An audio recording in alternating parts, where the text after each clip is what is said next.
All right, guys, it is that time. Put your hands together, make some noise, and please welcome your host and moderator from HuffPost Entertainment, Cole Belvick, and today's guests from Shadowhunters, Matthew Daddario and Alberto Rosende.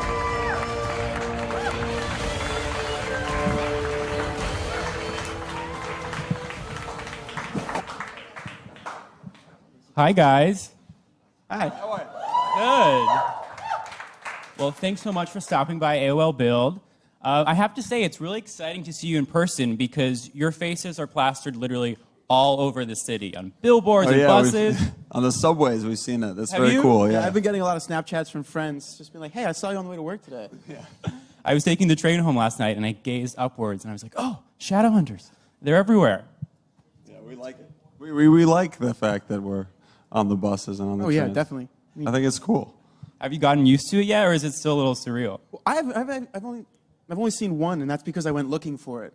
The one on 34th Street. Oh, yeah? Other than that, I haven't seen any yet, so I can't say I'm used to it. Ride the 6 train. It's there. Okay.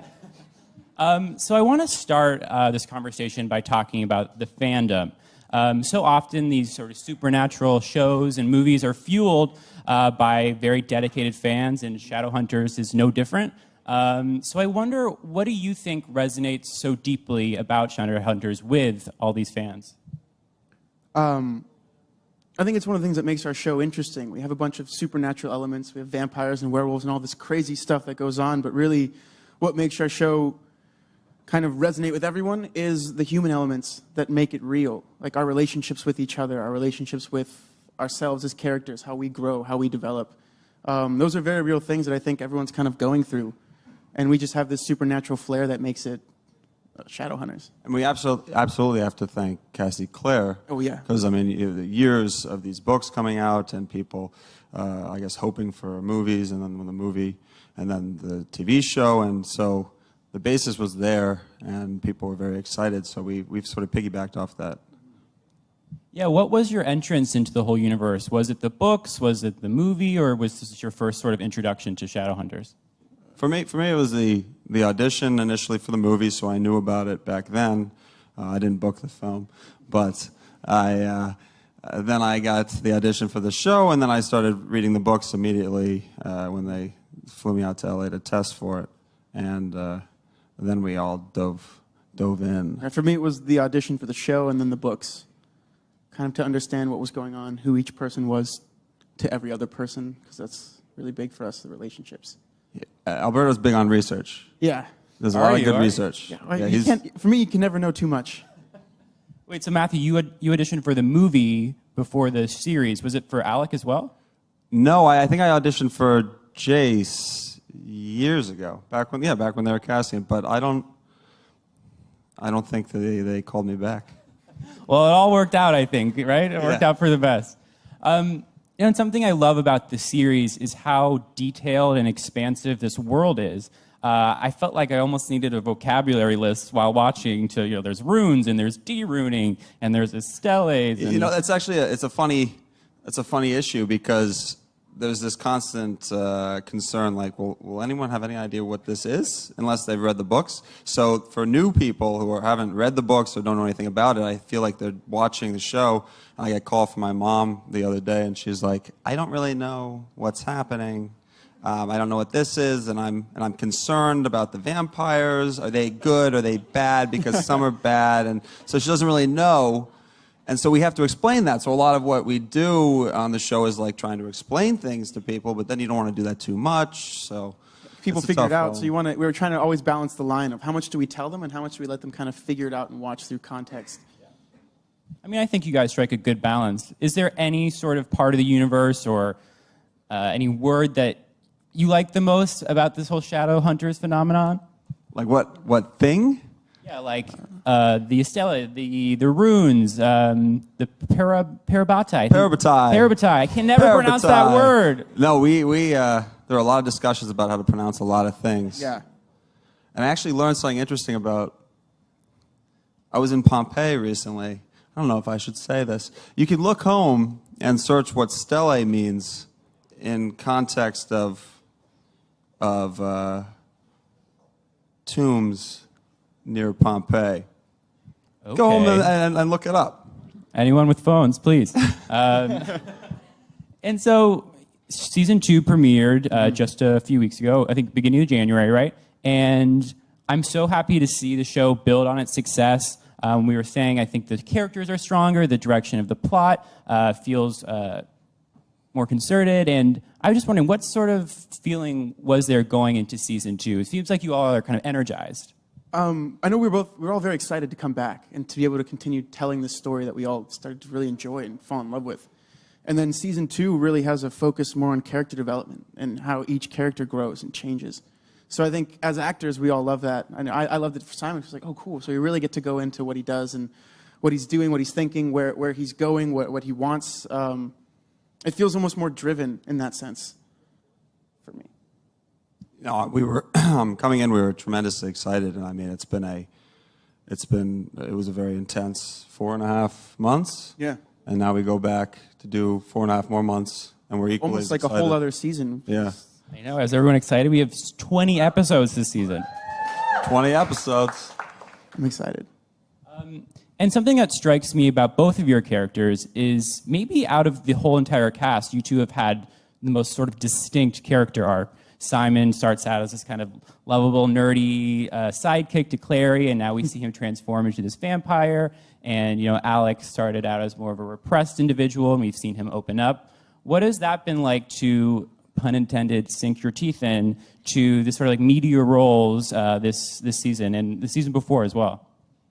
I was very appreciative the first season of my arc because I got to follow a full path for this individual, which was really, that's nice. I mean, I don't know, you know, like Jace's story didn't get completed. So at the end of the first season, Jace was heading into the meat of his story at the beginning of this season. And so mine sort of was wrapped up nicely kind of with a question of what's next. And this season we get to explore that. And so the first half of the second season, we're going to see another one of these story arcs, which completes kind of nicely. Yeah. And then I get to do another one, I hope, for the next half. I don't know what's happening, though. Yeah, we don't know what happens in the next 10 episodes. We're still very excited to go back and see. For Simon, I feel like the first season was a very clear arc because we had the books to kind of lay the foundation for him. We knew where he was going, and they kind of had given me hints as to what they wanted to end with. This season, while he still grows tremendously, it's a little more, it's not as clear. At least it wasn't as, there's no foundation for what's happening other than the main plot points in the books that we know have to happen. Other than that, a lot of his journey and growth are kind of coming with each script, which is, for me, really cool. I think it's amazing how your character stays happy at all, considering how miserable everything is that happens to him. Well, he has to. And He's betrayed all the time. Yep. Everyone's horrible to you. And you just keep on trucking along. Well, that's life, right? Yeah, for Simon. For Simon, you got, I mean, I don't know. I saw this meme about Hey Arnold the other day, and I was like, that's very Simon. It was like, Gerald's like, hey, why do you always look up? Like, why are you always looking on the bright side of things? And Hey Arnold was like, well, somebody has to. And I feel like that's very much Simon's opinion. He could kind of fall into it and fall into this pit. I mean, he's a vampire now. He has to like survive off of blood with no sun. But he could see it as he's a vampire now. He gets to drink blood and has like superpowers, and kind of. So he's trying his best to get through things, and I think that's what kind of gives him that fan. The fans really like that. They like to see someone that continues to like fight at adversity. Yeah, and you know, speaking of Simon, I think he's such a welcome sort of comedic relief to the show. Yeah. Keeps everything with a little bit of a laugh and a smirk, and that's so welcome. And what I love what they've done with your character is that they've sort of made him the worst vampire ever, right? Yes. Usually we see these vampires and they're super suave and sexy and, you know, have been doing this for like 200 years. But it's been so fun to see Simon sort of dip his toes into this supernatural world. Well, one of the things I like about Simon is he's like the first vampire that's aware of other vampires. You know, sometimes it's like, oh, vampires are things, and they never like comment on how like they're in movies. Or I feel like Simon very much tries to live up to what his expectation of a vampire is, and that's where the problem is. Because in this world, since they're very real, they don't have those. They're like, those are movies, those aren't real. But he's like, but we're supposed to be cool and fast and strong. Well, you've only been a vampire for like a week. Yeah. Give it time. Give it a little time. Hopefully he'll get there, right? Yeah. And you're also part of this love triangle, which I feel like probably everyone has an opinion on, with Clary and Jace. But I gotta say, how does Clary not know that you are into her? That scene in the warehouse in the premiere, you were about to say it. It seems like the door falls or someone enters the room every time. I think she knows. She just doesn't want. And this is like the biggest fear Simon has, is that if he says something, it'll kind of ruin everything they've built together as a friend. So I feel like at this point she knows. She just doesn't want him to say it. She's like, just don't go there. What do you mean, don't go there? What do you mean? That's what I feel like. This is last episode 1. He's like, hey, I just want you. I'm absolutely crazy. Where would that sentence go? She knew what was going to happen. I think she's got her head elsewhere. I think she's got her head in the clouds right now. Yeah, I guess. And I mean, she's the one who turned you into a vampire. Now, I'm not saying that you shouldn't love her, but Alec is kind of, well, we'll see. We'll see what happens this season. And looking at your character, I have to commend you and the series. I thought they handled Alex coming out and that story arc so thoughtfully, and I thought it was so powerful to see that narrative in a supernatural show, a teen supernatural show that's not specifically about a gay experience, but it's included in one of the plot lines. So I think they just handled that so artfully. So I just want to commend you on that. Oh, well, thank you. I think that in the first season we got to see someone who's, really hard on himself and trying to figure all that out, and then in that final moment at the wedding, that's really a moment for Alec, for himself, and I just think that was I liked that moment quite a bit. And this season we explore now the next step, which is equally or if not more complex.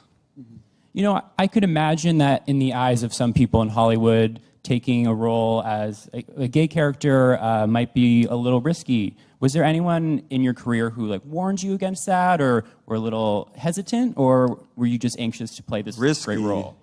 I don't know. I don't know if I should have been warned. Nobody warned me. No, I thought it was a great opportunity from the get-go, and we were very excited about it. I mean, anytime you get to play something that does have a group of people who are very interested in it, and it has some potential impact, that's like an honor. And you have to put a lot of effort in and think about it and make sure you don't screw it up. Yeah.